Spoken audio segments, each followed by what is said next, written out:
Olá, seja muito bem-vinda, seja muito bem-vindo a mais um Pó de Pedra Podcast. Aqui com a gente, você já sabe, falar de pedra ficou mais leve.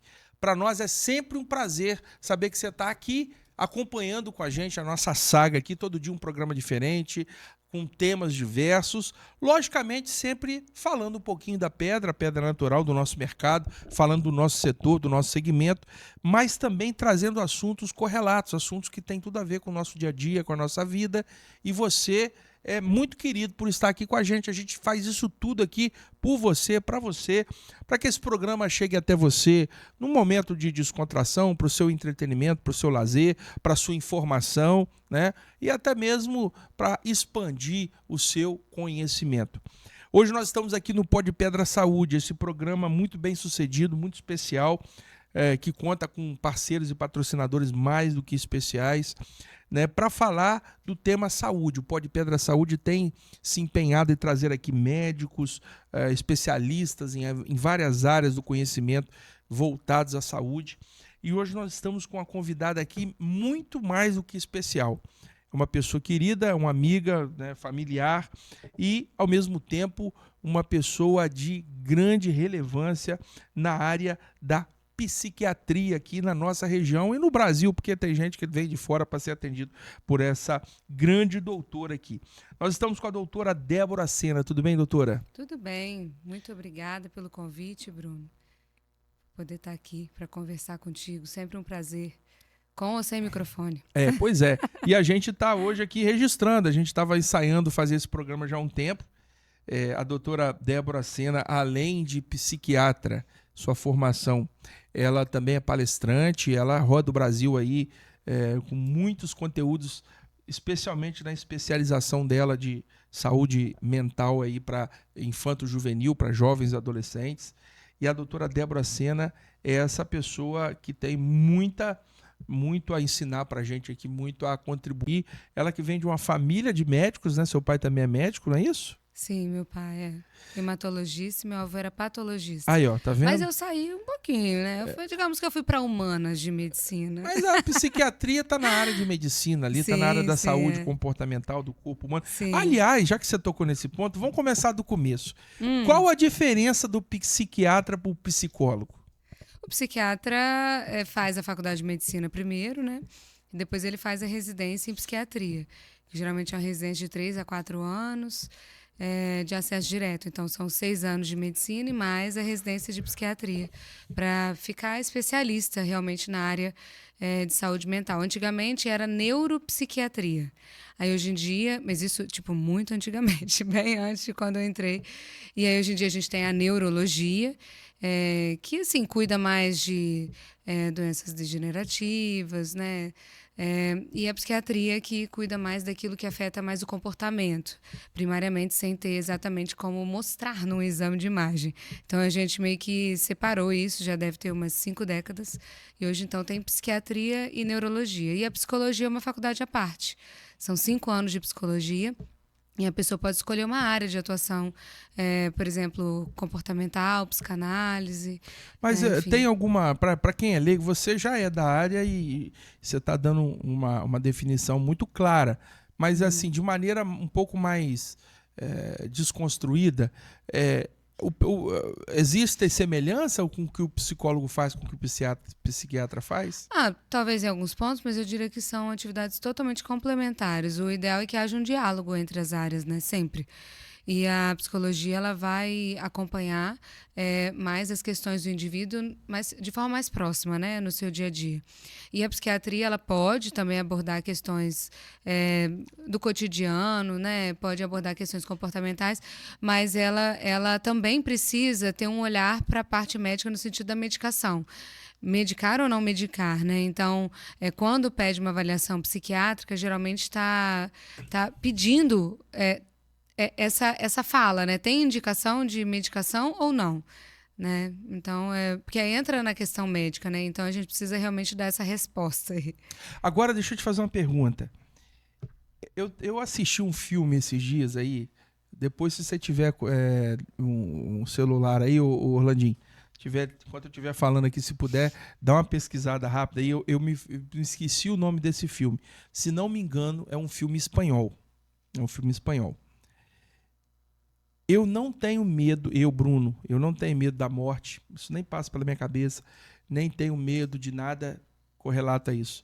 Mas eu tenho um medo de alguém falar que eu sou doido e me internar na clínica de doido e eu ficar doido.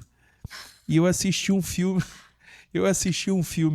um tempo atrás aí, recentemente, tá na Netflix aí, de uma situação inusitada. Hoje já não existe mais manicômio no Brasil, ficou proibido, tá, né? Foi transformado em outros tipos, aí você pode até explicar que é a sua área. Mas antigamente, nos anos 70, nos anos 80, nos anos, né, anteriores, as pessoas eram internadas em manicômios, né? Pessoas eram completamente alijadas do convívio social e sem nenhum tipo de condição de voltar à vida comum. E aí eu assisti esse filme aí dos anos, que é ambientado nos anos 70 e tal, que uma mulher vai fazer uma investigação e se infiltra como paciente em um manicômio desse aí. E a história é muito louca porque a gente não consegue saber se ela estava louca, se ela ficou louca, se ela já era louca. E no final das contas ela armou uma armadilha para ela mesma. Até o final do filme deixa um ponto de interrogação. Bom, contei isso tudo para te fazer a pergunta. Há esse risco do cara que é bom entrar numa situação dessa e ficar preso naquilo ali? Como é que se identifica isso? Como é que a psiquiatria tem as ferramentas adequadas para não haverem equívocos em relação a isso? Não, mas a gente tem a semiologia psiquiátrica, né, que na verdade é a psicopatologia que a gente consegue avaliar e se avalia por segmentos, né? É algo bem sistematizado, assim. Então, se avalia a aparência, se avalia o discurso, né? Fala o conteúdo do que está sendo falado, a velocidade, o tom, a altura. Então, assim, tem a gente chama de súmula psicopatológica, que é como se fosse o nosso exame físico. A gente chama de... Check-up lázinho, um negócio lá. Tipo, você vai num gastro, ele vai ter que... Você vai no cardiologista, ele vai ter que examinar, auscultar e tudo. A psiquiatria, a gente tem essa avaliação, que é a súmula psicopatológica, são essa sistemática que avalia em torno de 23 pontos, assim. E eu diria que isso é mais cinematográfico do que real, assim, né? Não tem como. Sim, não. O diagnóstico em psiquiatria, na maioria das vezes, ele não é transversal, ou seja, um ponto. Eu vou aqui, faço um eletro e eu consigo ter um diagnóstico cardiológico. Não. Na psiquiatria, o diagnóstico ele é transversal. Eu preciso de mais tempo para avaliar essa pessoa, né? Então, eu preciso de avaliar ela, às vezes, de ter um relato de outros ambientes. Por exemplo, avaliando crianças, eu preciso de um relato da escola.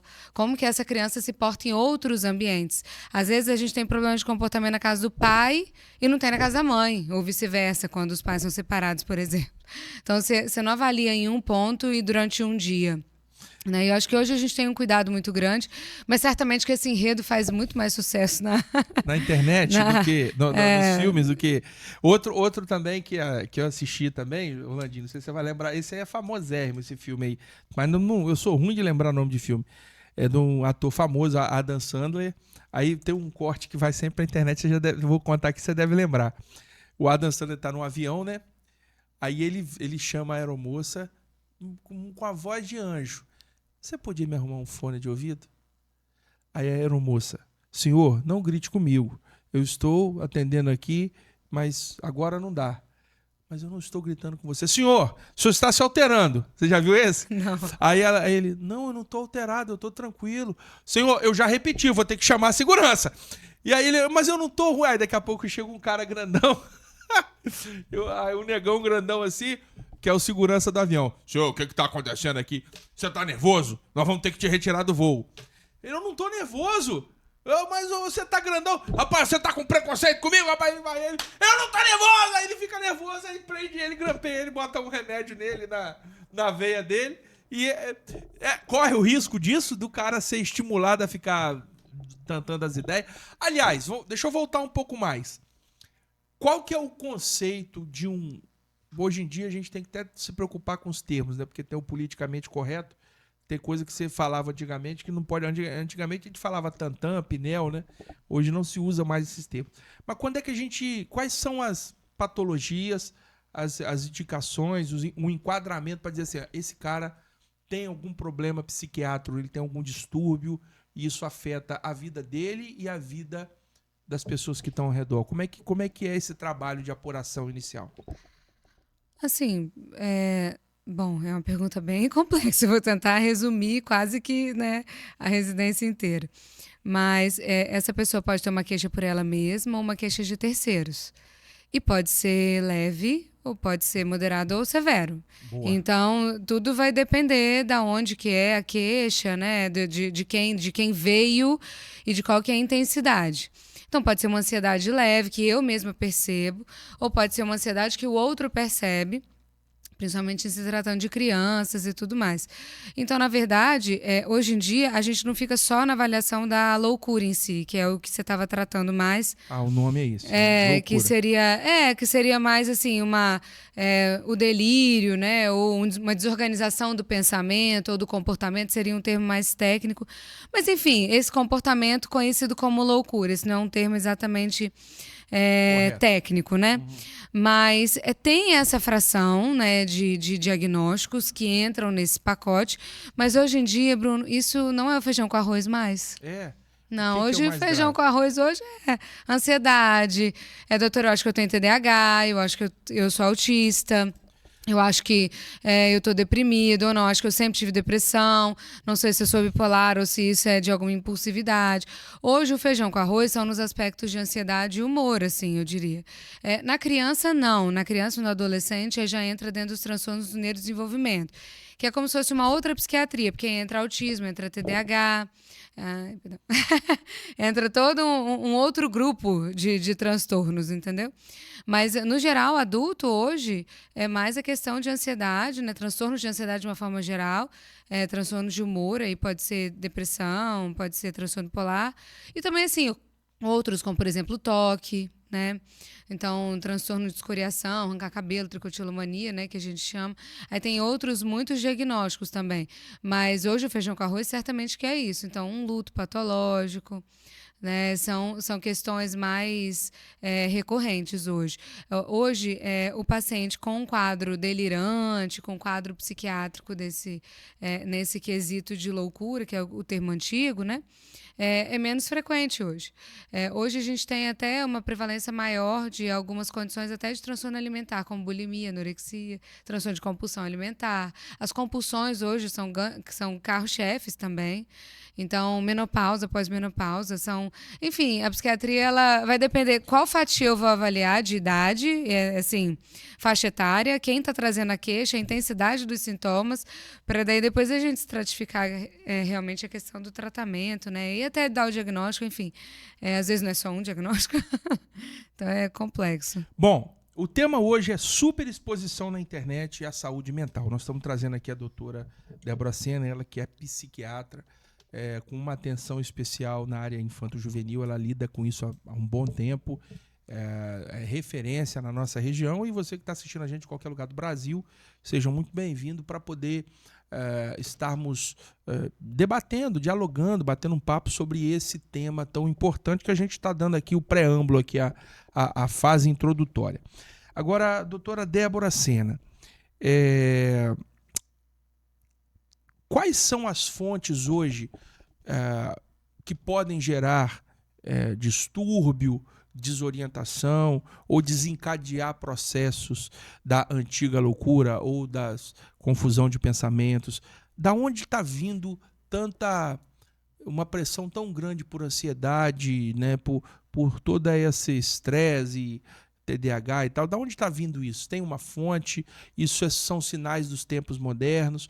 Ou a exposição em tela exagerada está causando isso, a pressão, forma de render resultados, etc. Vamos tentar, lógico, como você disse sempre, qualquer pauta que eu botar aqui são assuntos complexos e tem que ser estudado caso a caso, e, né, não dá para generalizar. Mas de uma maneira mais abrangente, a gente percebe que o mundo hoje está meio maluco, está meio doido, né? Inclusive, enquanto você está falando aí, não dá nem para definir o que é doido e bom mais, porque coisas que a gente considerava loucura um tempo atrás também que está sendo normalizado, né? E exposto na internet até com certa naturalidade. Como é que tá isso? Onde são as fontes? Ou o sujeito já nasce com isso? Isso é uma coisa da genealógica dela ali? Como é que é isso? Genético. Obrigado. Mas não deixa de ser genealógico, né? Que vem dos pais, da avós. Hereditário, né? Hereditário. Genético e hereditário. Então, assim, tem os transtornos do neurodesenvolvimento, que são transtornos que aparecem na infância. Quanto mais cedo, a gente entende que tem uma maior carga hereditária, assim, né? Então, tem uma maior relação com algo que venha da família, realmente. E aí, no caso, os mais comuns hoje são o TDAH, o autismo, os transtornos de específico de aprendizagem, dislexia, né? Que é muito o que eu vejo no consultório hoje em dia, né?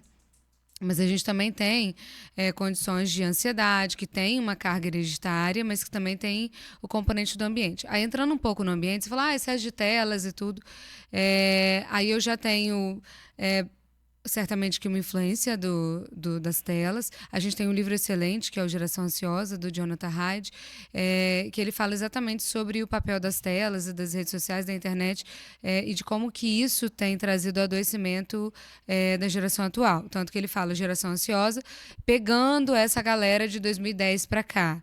Por que 2010 para cá? Porque foi quando o smartphone foi lançado nos Estados Unidos. Aqui chegou em 2013, 2014, e aí ele pega dados do governo americano e pega dados também de pesquisa, de estudos grandes europeus e também de países mais robustos, grandes, que tem como documentar isso. E ele mostra, olha, tá mudando muita coisa desde que entrou o celular. Ou a gente vai aprender a lidar com isso, ou vai todo mundo adoecer. Hoje, a geração que a gente mais vê ansiosa é a geração que mais usa o celular. Então, assim, é certamente que eu tenho aquilo que é do neurodesenvolvimento, né? E eu tenho aquilo que é a carga do ambiente. E claro que as telas têm uma grande influência. Eu não diria que elas são o único vilão, a gente usa muito as telas para muita coisa boa, então a gente meio que vai ter que aprender a lidar com isso. A gente vai ter que aprender a consumir as telas, o que consumir, o quanto consumir, quando consumir, né? Enfim, então eu acho que tem essa questão do ambiente e que trouxe, de fato, muitas mazelas, muita ansiedade, principalmente para os mais jovens. Mas a gente também tem aquilo que é o hereditário, assim. E, Débora, mas por que tem tanto mais diagnóstico hoje? Na verdade, tem um pouco mais, mas também é porque agora a gente diagnostica, né? Então, antes a gente não tinha ferramentas, a gente não tinha elementos para dar o diagnóstico, né? Então, dá a impressão que tem mais, mas antes também a gente não tinha nem a ferramenta para dar o diagnóstico, né? Que muito vem sendo aprimorado, e também a gente não tinha acesso a essas informações. Então, pode ser que até tinha, mas eu não sabia, né? Então, enfim, tem essa parte hereditária e tem a parte do ambiente. Mas olha só, eu me lembro...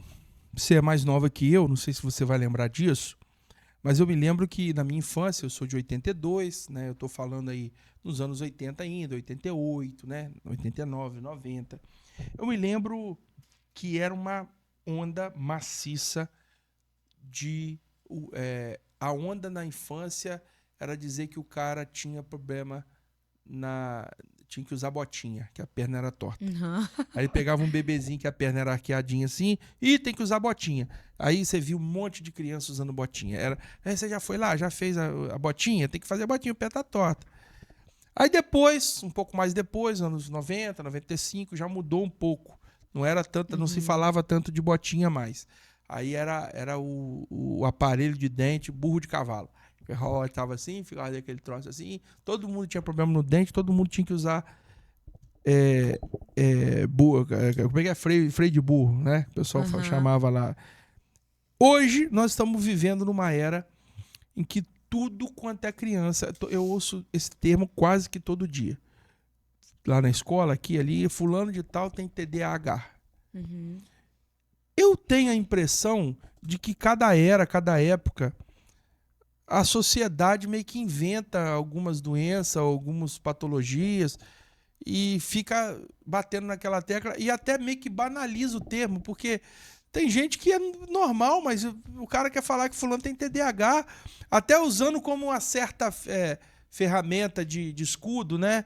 Ah, não, eu sou assim porque eu tenho TDAH, eu esqueço porque eu tenho TDAH. Aí não fica meio banalizado? Você não percebe isso, não? Que tem a doença da moda, a modinha, para poder o pessoal se usar isso como escudo? A gente usa até o termo de ganho secundário, né? Dentro da psiquiatria, na psicologia também. Tem muito isso de você usar o diagnóstico a seu favor e sempre num viés meio vitimista, né? Para se eximir de alguma responsabilidade. Isso é furada total, né? Até porque você não se ajuda, você, né, reforça um comportamento bem imaturo, assim. Então, definitivamente não é o que eu entendo como correto. Mas existe o ganho secundário, eu devo reconhecer. E sobre doença de modinha, eu acho que quando entra na seara da psiquiatria, Bruno, a complexidade é porque envolve comportamento e inúmeros fatores, né? É a criação, é hereditário, é tela, é escola. Agora, eu boto uma bota, ela vai resolver ou não? Eu vou dar uma recomendação, a criança pode ter andado um pouquinho mais. Eu consigo controlar um pouco mais os fatores, né? Então, aqui o Freire, se mastigou, se tem bruxismo, ou sei lá. Enfim, são poucos fatores que vão interferir. Agora, no comportamento humano, são muitos fatores. Então, assim, realmente dá para pensar que a gente está diagnosticando demais? Dá. E isso é uma coisa que eu me pergunto no dia a dia. Até porque eu acho que o uso excessivo de tela ele gera um comportamento semelhante ao TDAH. Porque você não consegue ter uma atenção sustentada. Você não consegue ter... Tenta. Quando a pessoa usa muito tela, fala assim, ó... Tenta ficar fazendo uma atividade só sem checar o celular por, sei lá, 2 minutos. Fazer atenção plena enquanto você almoça. Tenta almoçar olhando que você está comendo tomate, corta o tomate, vê que, olha o tamanho da colherada.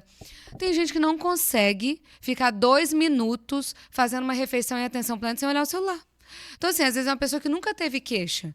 Então, quando é na criança, eu até, assim, a gente olha, faz o diagnóstico, mas eu acho que tem até um pouco menos de interferência, porque a criança não disfarça muito. A criança, ela demora um pouco mais a aprender a fazer o ganho secundário e tal, do que o adulto. O adulto já está cheio de mania, já sabe disfarçar bastante. E aí uma questão é que o adulto, quando eu falo, tem TDAH, mas tem que olhar para sua história, filho. Tem que olhar, você já tinha isso ou surgiu agora? Porque tem 15 anos que tem os smartphones, mais ou menos. Uns 12, 13, por aí, dependendo do tipo. Então, assim, tem algumas coisas que surgiram depois. Talvez vai ser mais influência da tecnologia, por exemplo, do que um diagnóstico primário em si de TDAH. E isso é difícil de ser feito, né? Porque é mais fácil falar o que não, eu tenho TDAH e eu resolvo com remédio, eu tenho um laudo, e aí eu posso ter até benefícios com isso. Ou é mais fácil falar, cara, realmente, eu acho que eu estou exagerando, eu estou consumindo tela demais, eu não consigo fazer uma refeição sem olhar meu celular, e eu preciso mudar o meu comportamento. Vamos combinar? É muito difícil mudar comportamento, filho. É muito mais fácil você ter um CID, você ter um laudo e você ter um remedinho, do que você assumir que talvez seja mais uma questão comportamental. Porque comportamental, eu preciso promover as mudanças. A mudança não vem de fora. Não é um remédio em si. Eu preciso promover. Então, quando vem para mim, a responsabilidade ela é minha. Aí, meu amigo, é complexo. Agora, em se tratando de criança, Débora, você imagina que o comportamento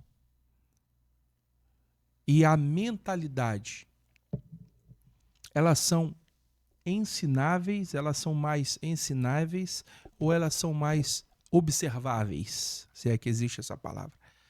A criança é moldada, a mentalidade da criança, a forma de compreensão da criança, ela é mais direcionada pelo ensinamento ou pela observação que a criança exerce do mundo ao redor?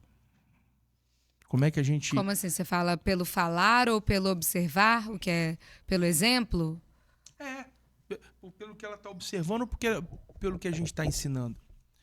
Bom, deixa eu ilustrar o que eu estou te falando. Uhum.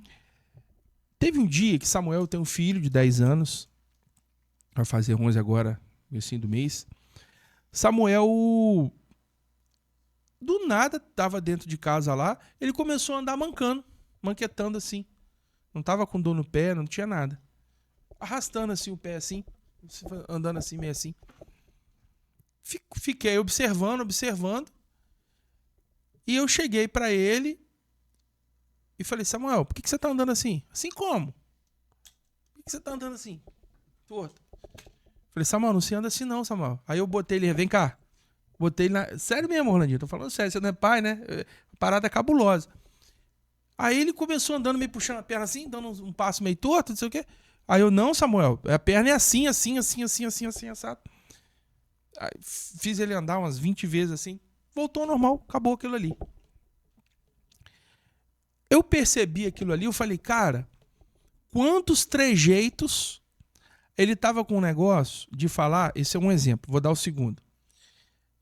Uma bobeirinha, isso que eu vou falar aqui é até insignificante, mas tem a ver com o que eu tô querendo ilustrar aqui. Ele começou a falar, conversando comigo, pai, eu vou chamar o Bernardo para vir aqui em casa. Aí tudo ele enrolava a língua. Ah, eu vou falar com o Bernardo, não sei o que lá. Ele tava falando o R, puxando, falar com as minhas primas e tal. Falei, Samuel, por que você tá falando assim? Assim como? Para de falar Bernardo, prima. Fala Bernardo e prima. Aí ele parou.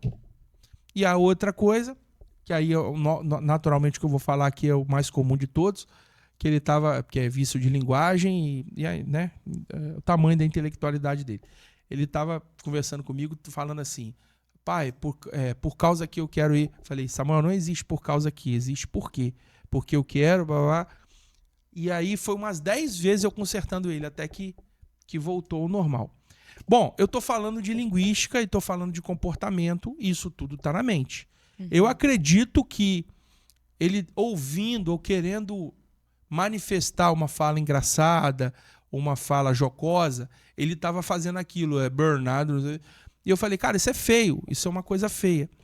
Nesse sentido, eu agora trazendo para a pergunta que eu te fiz, a gente não tem, muitas vezes, pessoas que são crianças, né, passam pela adolescência, se tornam adultos, que repercutem pensamentos e posicionamentos e comportamentos que, na verdade, foram maltratados, foram mal cuidados ao decorrer da vida e aquilo se tornou um vício de linguagem, isso afetou a mentalidade.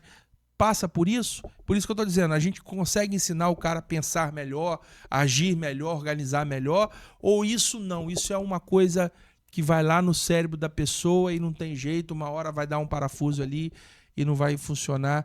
Consegui ser claro? Eu acho que a gente nasce com um esboço, assim, com uma estrutura mais esqueleto, assim, que é o temperamento, né? Então, a tendência do bebê, se é bater, se é chorar quando alguém pega o brinquedo. Então, cada bebê é de um jeito. Não tem como falar que tudo é moldável. Não, tem ali um temperamento, uma tendência, uma inclinação. Uma característica pessoal. Isso, que é o seu instinto. Na hora do vamos ver, você é o cara que bate, que apanha, que fala, que guarda, que tem que pensar para falar. Você é o cara que fala e depois pensa. Então, essa coisa, assim, quando vê, já foi, né? Essa coisa mais instintiva seria o temperamento, você vê desde bebê. Mas a criança, ela é como se fosse uma esponja. Ela tem um cérebro altamente moldável, que é o que a gente chama de neuroplasticidade. A gente, inclusive, usa muito isso a nosso favor nas terapias de intervenção precoce, né? Para os transtornos, em geral, assim, precoces, vamos dizer, né? Transtorno de neurodesenvolvimento.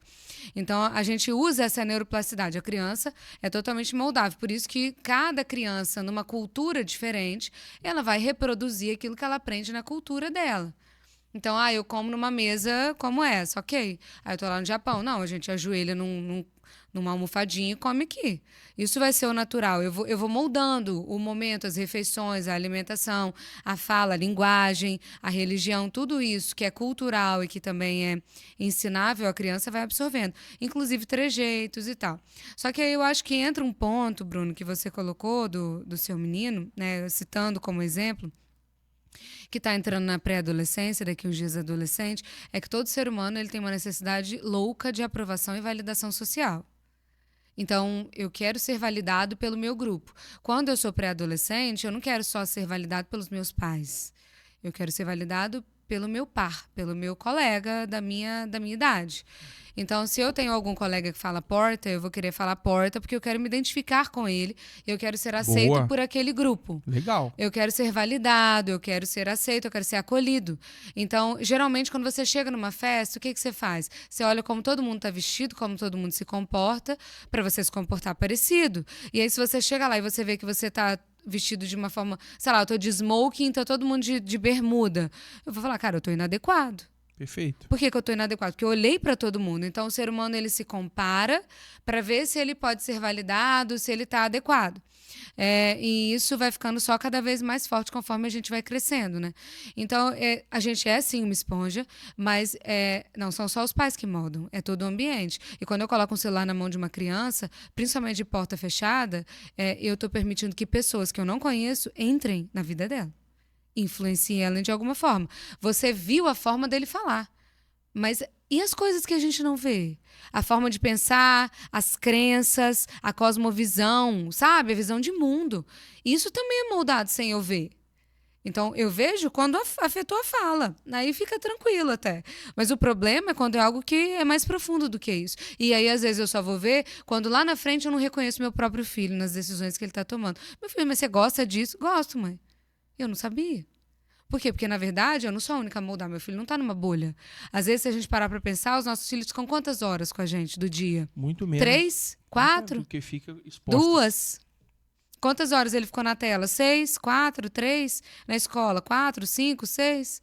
É desleal. Então, assim, de fato, esse cérebro da criança tem fases que ele é mais esponja do que outras, que são fases cruciais, assim, pra gente, da neuroplasticidade. São fases que a gente chama de janelas. Janelas do desenvolvimento, janelas para estimulação. E a gente tem isso até a idade adulta. Hoje já é comprovado que até o idoso, ele faz um tipo de renovação celular no cérebro. Até o idoso aprende coisas novas. Então, assim, e isso é lindo, assim, até a idade idosa, até, sei lá, 70, 80, 90 anos, até você morrer, você pode aprender coisas novas. É claro que talvez eu não tenha tantas janelas quanto a criança. De fato, a criança, até os 9, 10 anos, você imprime os principais valores que você quer para essa criança. Depois você confirma. Observa. E depois você observa. Primeiro você imprime, depois você confirma e depois você observa. Então, quando vai entrando mais na idade adulta. E isso assim, doloroso até por um lado, eu diria. Os seus estão com quantos anos, Débora? 3 e 6. Vamos chegar lá, vamos chegar no 10. É quando eles começam a começar a pensar vai, espero que passe muito, inclusive. Não, vou chegar nos 10 que eu tô dizendo assim, nessa fase que eu tô agora, né? Comparando comigo. Mas eu tenho um irmão temporão. Eu tenho um irmão que quando nasceu eu tinha 17. E que sim, não sei, vejo mais como filho do que como irmão. Acompanhei fases boas, vejo nos pacientes também. Mas é claro que quando é nosso filho é diferente, né? Aí, meu filho, a água bateu, né? Na popa. Aham. Agora, doutora Débora, eu já vi, eu não lembro o conteúdo, mas eu lembro que eu estava aqui no Paraíso, você deu uma palestra lá, eu sei que você frequentemente trata de palestras e temas sobre crianças e educação infantil e tudo mais. E aproveitando isso, essa coisa da gente entender que a mentalidade também é formada, também existem os traumas, né? Uhum. Existem as influências de impacto, né? Uma criança que convive com trauma, independente de qual origem que é, uma perda precoce de um familiar, né, uma doença, né, uma agressão, uma violência, são várias fontes de traumas. E às vezes aqueles traumas são um pouco, até ao nosso ver, para quem está de fora, até irreparáveis, né? Por exemplo, nós estamos assistindo aqui recentemente, agora, enquanto a gente grava aqui, nessa semana, inclusive, houve a soltura lá daqueles presos lá em Israel, né? Aquele cara que estava lá, foram 20 que estavam lá há 700 e tantos dias, mais de 3 anos. O pessoal estavam lá, se eu não me engano, 3 anos, né? 23, 24, 25, 2 anos, sei lá. Bom, eu não lembro. Eu sei 700 e poucos dias, né? Então pronto. 2 anos e pouco. Esse cara estava passando o pior que, né, essas pessoas estavam passando, o pior que se pode passar por um ser humano, privado de sono, privado de saúde, privado de alimento, de vida social, de tudo. Certamente essas pessoas estão retornando para os seus lares agora com traumas gigantes, né? Como é que a psiquiatria pode ajudar ou identificar e dar um pouco de qualidade de vida para essas pessoas? Ou não, tem pessoas que são altamente fortes que daqui a pouquinho vão estar recompostas por aí. Aí você me fez lembrar o Viktor Frankl, que escreveu Em Busca de Sentido, né? Ele foi um judeu que ficou em Auschwitz. Ele sobreviveu a Auschwitz, que era um campo de concentração para morrer mesmo, né? E ele foi obrigado, inclusive, para sofrer antes de morrer.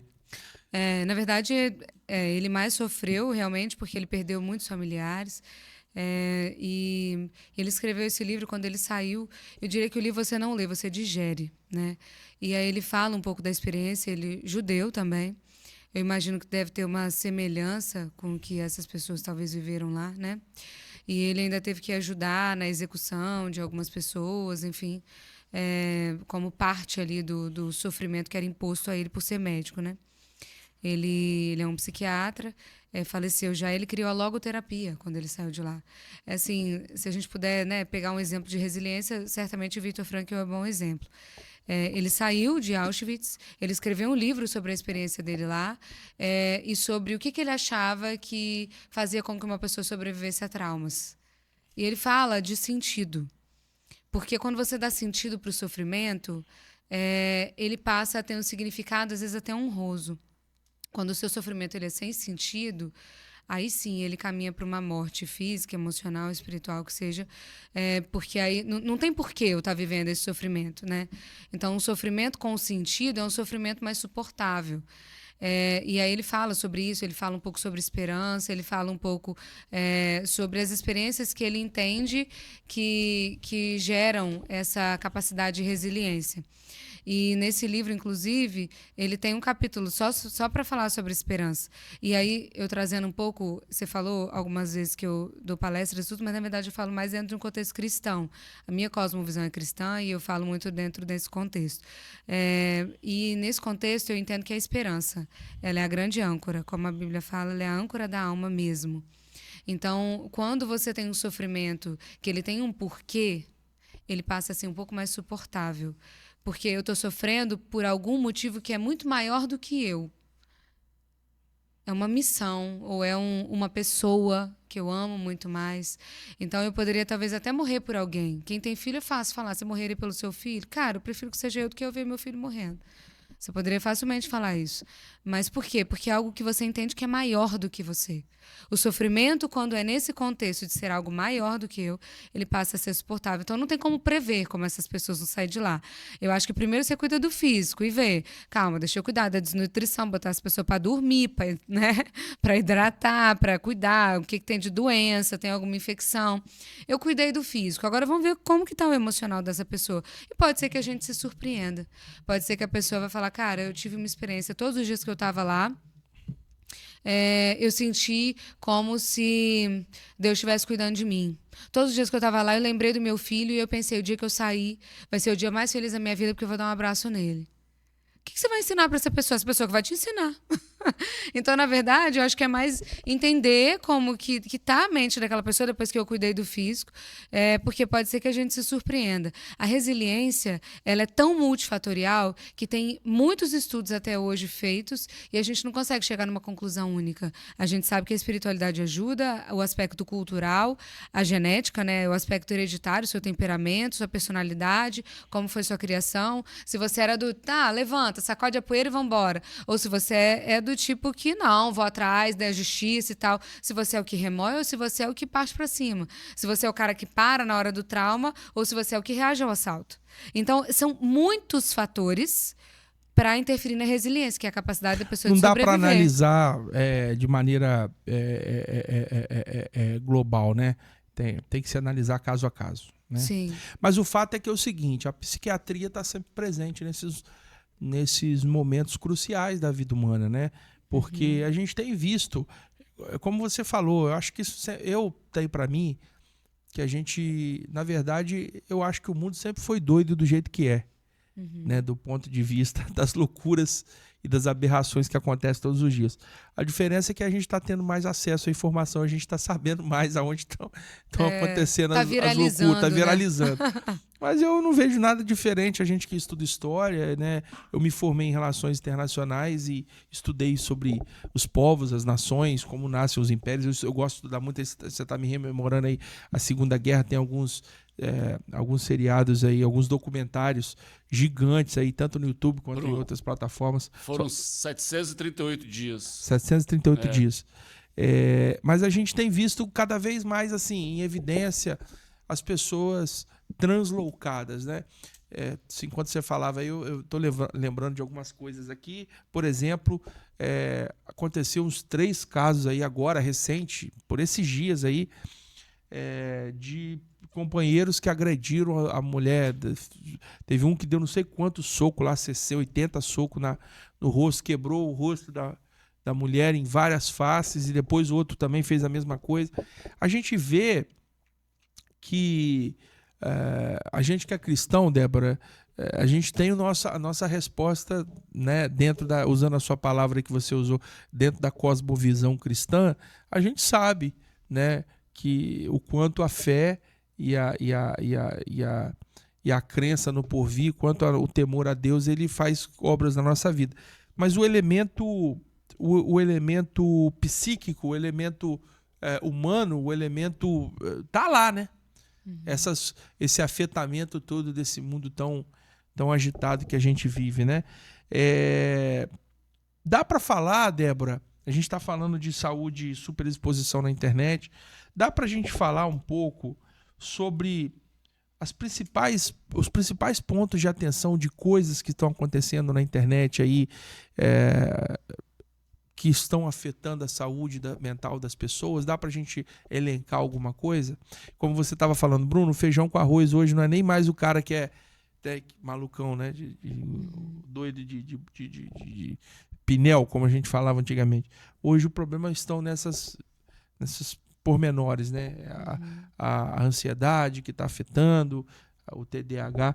Como isso se manifesta e se dá pra gente falar aonde tem acontecido as principais crises, e você, como psiquiatra, como é que a psiquiatria tem apresentado ferramentas para ajudar a melhorar a saúde mental das pessoas? Assim, pera que é uma pergunta bem abrangente, vou tentar, senão eu vou viajar aqui, mas em relação à superexposição, em relação a tudo isso agora que está aparecendo, em relação a diagnósticos e transtornos, eu penso, Bruno, que em relação a essa questão de muitos diagnósticos e superexposição e, enfim, tudo isso que parece estar... Você citou 2 casos de violência, né, e tal. Eu não vou falar nem do ponto de vista psiquiátrico, vou dar uma opinião pessoal, assim, porque eu teria que fazer mais uma análise antropológica, sociológica do que psiquiátrica mesmo, porque a gente olha números. Está aumentando diagnósticos por inúmeros motivos, mas eu penso que a gente está perdendo valores. Por exemplo, né, no caso do Felca, um tempo atrás, aí, talvez 1 mês, 2, ele citou vários exemplos de meninas que eram expostas pela própria família, pela própria mãe. Qual que é a prioridade? Se eu olhar valores. A prioridade é o quê? A saúde mental da minha filha ou o número de seguidores que ela vai ter? Sabe? Então, assim, eu estou falando numa sociedade que está invertendo valores, né? A gente já tem aí um sociólogo que eu gosto muito, que escreveu sobre o amor líquido, a sociedade líquida. Ele fala sobre essa perda de valores e estruturas que são... nem sei se ele é cristão, mas eu digo assim, ele fazendo uma análise da sociedade, ele fala, cara, tá tudo líquido. Antes você tinha um emprego, você ficava 30 anos no emprego. As estruturas que davam, de fato, base para a vida de alguém era o quê? O emprego, numa boa empresa, era a família e era a religião. Hoje em dia, tudo isso caiu por terra. E aí, com isso, tudo virou muito líquido, inclusive os nossos valores. Eu me baseio mais, a nossa sociedade é predominantemente individualista, não coletivista, então acaba que não é mais um valor, agora é o meu interesse. É o que eu entendo que vai me dar retorno. Então, quando eu exponho a minha filha por likes, isso é o exemplo mais claro de que eu não estou priorizando mais valores. Então, quando eu olho a violência, é a minha raiva, é o que ela me fez. O cara pode ter os motivos dele, entendeu? Mas não tem mais aquela questão de, que talvez você ouvia antes, não, mas homem que é homem não bate em mulher e tal. Porque antes eu cresci ouvindo algumas coisas desse tipo.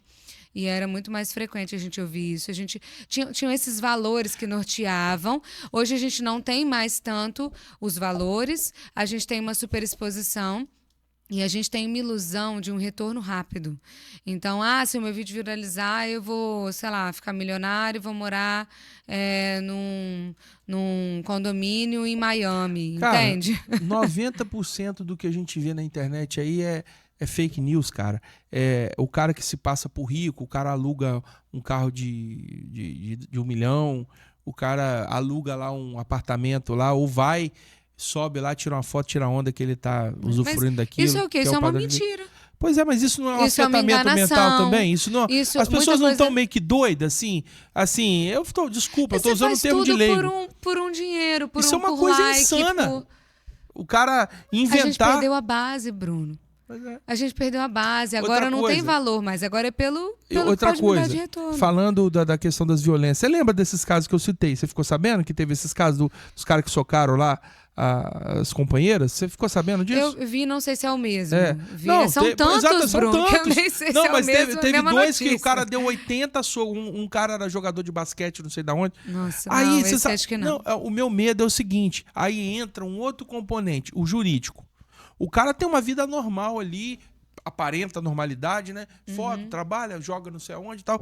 Aí o cara soca a cara da mulher. Quebra, que é uma violência brutal, totalmente execrável. Aí vem o advogado do cara e fala que ele teve um surto psicótico. Quer dizer, ele usa o sistema contra... Eu não sei... Tipo assim, pra amenizar aquela coisa completamente Brunão. inaceitável. O cara fala, o cara Brunão. teve um curto...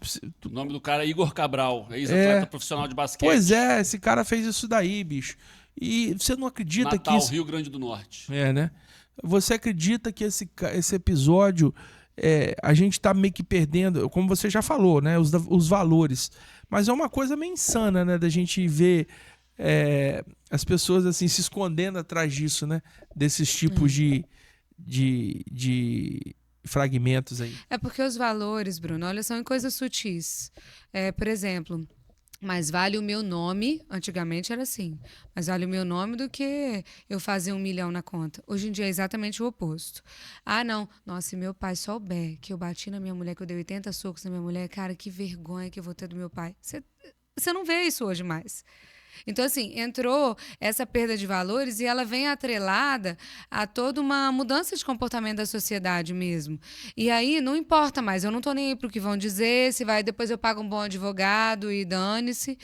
E assim, eu acho que quando a gente perde os valores são os princípios, os alicerces de uma sociedade. Não, eu não vou bater nela por honra.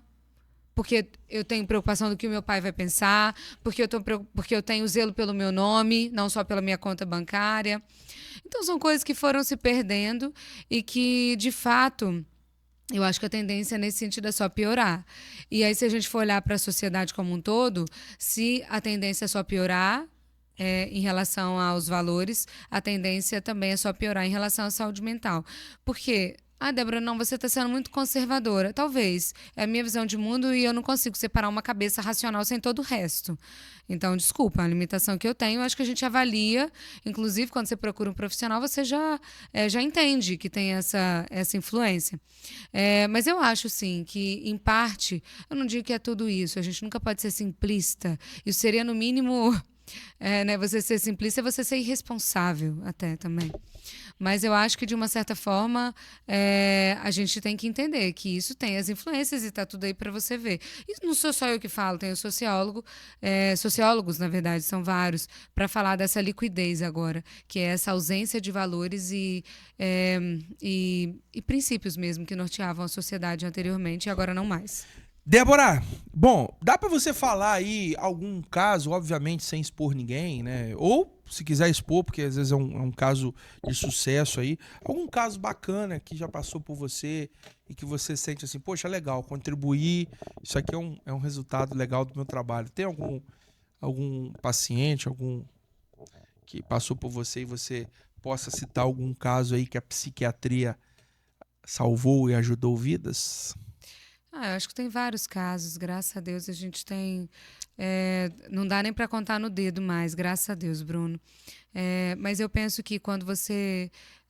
aquela pessoa estava deprimida, e aí eu tenho vários casos, não pensaria em um paciente só, mas aquela pessoa estava deprimida e a sensação que eu tenho é que tem uma nuvem na cabeça dela e ela vê tudo cinza. E você fala assim, e aí, o que você quer fazer daqui a 5 anos? Quais são os seus planos daqui a 2 anos? Daqui a 1 ano, daqui a 6 meses? Não sei nem se eu vou estar viva ou vivo. E aí, quando essa pessoa sai do episódio depressivo, ela consegue voltar a ter sonhos, ela consegue voltar a ter planos, ela vira e fala assim, Débora, agora realmente assim, eu estou voltando a ver cor e eu consigo voltar a planejar, eu consigo ter um prazer, assim, entender que a vida é para ser vivida e tem muito mais a agradecer do que a reclamar. E vale muito a pena e tal, muito obrigada e tal. Isso não tem preço, Bruno. E hoje eu diria que, assim, quando a pessoa melhora de um quadro de ansiedade, pânico, ou quando a pessoa entende que foi acolhida, às vezes o quadro nem melhorou, mas ela só foi acolhida. E ela consegue ter uma ponta de esperança de que as coisas podem melhorar, ela já agradece. Porque, às vezes, tudo que você vê é muita informação, mas muita informação não necessariamente transmite segurança ou esperança de uma melhora, entendeu? Agora, Débora, você está envolvida num projeto muito pioneiro aí. Eu não sei se já está rodando, já está funcionando, mas acho que é o primeiro hospital psiquiátrico aqui especializado em psiquiatria do sul do estado, não é isso? Sim. Já está funcionando? Já inaugurou ou vai inaugurar ainda? Sim, tem mais ou menos 1 mês que a gente inaugurou. A gente inaugurou em pleno Setembro Amarelo, né, que é o mês da campanha de prevenção ao suicídio. E a gente abriu as portas com uma estrutura assim para pronto-socorro, né? Para a pessoa que às vezes está numa crise de ansiedade, não necessariamente um quadro só de agitação e tudo mais, como às vezes a gente imagina. Mas ansiedade mesmo, um quadro de pânico, a pessoa está sem dormir há muito tempo, ou está num quadro depressivo e realmente com pensamentos muito ruins, às vezes pensando em tirar a própria vida. A gente abriu nessa proposta de ser um pronto-socorro, seja como um hospital geral, e uma enfermaria para internação, para as pessoas que precisam de um tempo mesmo para se organizar. E a gente, assim, Bruno, digamos que eu peguei uma psiquiatria de transição. Eu não peguei o manicômio, né? Então, eu formei em 2013, eu não peguei o manicômio, mas eu peguei essa transição de que todos os hospitais fecharam e a gente ficou precisando de lugares para internação e a gente não tinha. Então, também é muito ruim, sabe? A gente saiu do 8, foi para 80, enfim. E aí, assim, eu estou muito feliz com a possibilidade de poder trazer isso, um espaço com toda uma equipe interdisciplinar realmente para poder ajudar as pessoas. Porque a ideia não é só o remédio, sabe? Eu penso que o ser humano, ele nunca faz algo sozinho. E nenhuma profissão faz algo sozinho. Então, eu preciso dos psicólogos, eu preciso da assistente social, eu preciso do artista plástico, sabe? Que faz as oficinas lá com a gente. A gente tem uma artista plástica super bacana, a gente tem o educador físico. Então, assim, a proposta é outra, sabe? De realmente reabilitar. Mas tem espaço de internação lá também, né? Sim, é dentro da internação que tem acesso a tudo isso. O pronto-socorro é um pronto-socorro normal mesmo. E essa é a proposta, sabe, Bruno? A gente quer trazer também o Hospital Dia, a gente está terminando de estruturar. O Hospital Dia é a pessoa que saiu da internação, mas ela ainda precisa de um suporte, de um acompanhamento mais de perto, então ela teria aí esse acompanhamento mais próximo. Então você, cidadão cachoeirense do sul do estado e do Brasil, vai lá, de repente você... Em mente. Como é que chama? Em mente. Em mente. Não é falar mentira. É falar da mente. Bruno, você tem cara tirada. Eu não tinha pensado nessa ainda. Em mente. Em mente é um hospital... Instituto de Cuidados da Mente. Por isso, Instituto de Cuidados da Mente. Deixa eu explicar. Dentro da mente também pode ser. Em mente. Bom, o Em Mente tá aí. É um projeto dos meus amigos aqui, doutora Débora. Acho que tá lá com você também o... Que menino tá com você? O meu Tem amigão. mais 3 meninos novos lá. Marcelo Pirama, Dalton, Guiotti e Thiago Tarran. Thiago Tarran, então os meninos, já fiquem convidados aqui, ó. Agora eu quero ver se vocês assistiram até o final essa entrevista, esse bate-papo aqui, ó. Mandar um abraço Deixa eu aí pro meu comentar. amigo Thiago Tarran. Thiago Tarran, seu meu amigo? Marcelo Pirão. Aqui, Orlando, você não fica dando sopa perto desses caras, não, bicho. Não, rapaz, esses caras são meus amigos, rapaz. Eu fiz a vida inteira. Não, eu tô falando que esses caras vão pegar e vão te levar no camburão, rapaz. Não, já. Antigamente, já a gente, ó, você não pegou essa data, dessa época. Antigamente a gente falava que tinha o camburão que pegava, né? Não cheguei a pegar, não. Não, mas você já tem a carteirinha para entrar e sair na catraca, fica tranquilo. Agora, Débora, também vamos convir aqui. Existia um certo preconceito antigamente com essa área, né? Falava de psiquiatria, era uma coisa meio, né? Médico de doido, doutor de maluco e coisas piores do que essa. Hoje a gente vê que a sociedade incorporou um pouco mais a necessidade desse tipo de tratamento, né? Eu acho que foi mudando também o entendimento, e nesse ponto aí eu preciso até agradecer a questão das redes sociais, da internet como um todo, porque trouxe mais informação, e esse ponto foi muito bom, né? Porque antes, o que era a psiquiatria? Era o paciente de esquizofrenia da novela das 8, entendeu? Que nem refletia, às vezes, o quadro real, né? Então, hoje a gente já pode falar, não, o seu sofrimento talvez tenha nome, você não precisa sofrer sozinho, o nome dele pode ser depressão, talvez seja transtorno de pânico, ou ansiedade mesmo, transtorno de ansiedade generalizada, e tem o que ser feito, né? Então, na verdade, eu acho que nesse ponto a informação ajudou também a tirar um pouco desse peso, né? E dessa visão preconceituosa, né? Com a psiquiatria. Muito bem. Essa foi a doutora Débora Sena, com essa linguagem tão sofisticada aqui, esse bate-papo tão bacana, né? Para dizer o mínimo. E lúcido, né? É uma lucidez, traz luz a esse tema. Logicamente que a gente não trata de nenhum caso concreto aqui, o intuito não é esse, mas a gente falar que a sociedade precisa de saúde mental. Sem saúde mental a gente sucumbe, a gente vai para a vala, a gente... Eu vou falar para você, Débora, eu me autoconsidero um cara muito forte, psicologicamente falando, na minha psique. Me considero, não sei se sou. E eu sempre olhava, quando eu ouvia falar, fulano tá deprimido, fulano tá em depressão, fulano tá não sei o que lá, eu sempre olhava isso e cagava. Esse cara é um fraco, é um bunda cagada aí, não aguenta nada. Tá ficando doido aí, né? Menina, até que um dia eu acordei de manhã, eu tenho certeza que aquilo não foi uma depressão que eu tive. Mas foi uma amostra grátis do que eu posso imaginar que as pessoas passam. Eu acordei aquele dia com uma melancolia terrível. Estava como estou hoje, mas com um ponto, uma nuvem, como você falou, uma nuvem cinza, como se a minha mente tivesse assim, como se eu estivesse vendo, mas com a mão assim na frente, assim.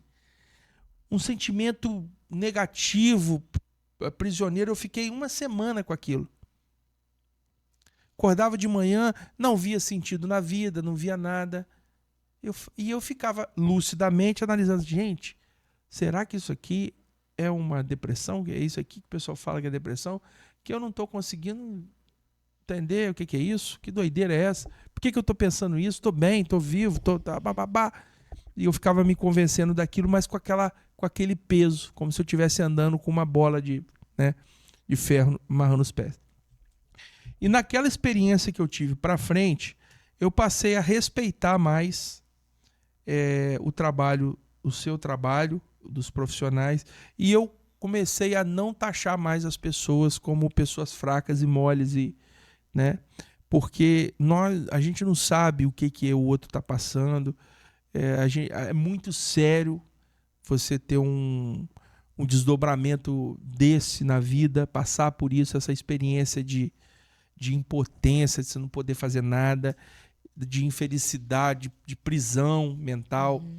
Então, eu entendo, estamos aqui registrando esse programa, me sinto um cara agraciado por a gente ter construído esse projeto aqui, eu, Serginho, toda a equipe que trabalha comigo, e essa equipe estar comigo aqui, a gente poder ter um bate-papo como esse, que vai ficar aqui na internet, acesso de todos, daqui a 10 anos, daqui a 20 anos, enquanto a internet for internet, a gente vai estar eternamente por aqui, né?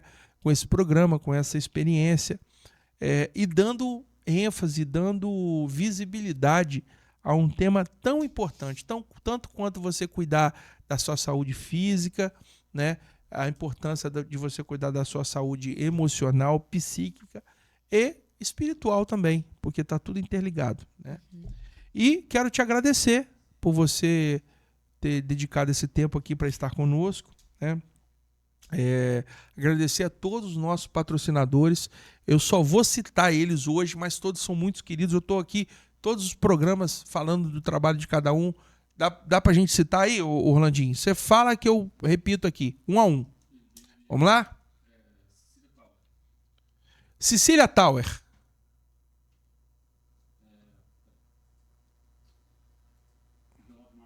Envelope Mais. Incomil. Investe Mais. Performance. Pin Academy. Romário Rosa Stones. Casa Boa Vista.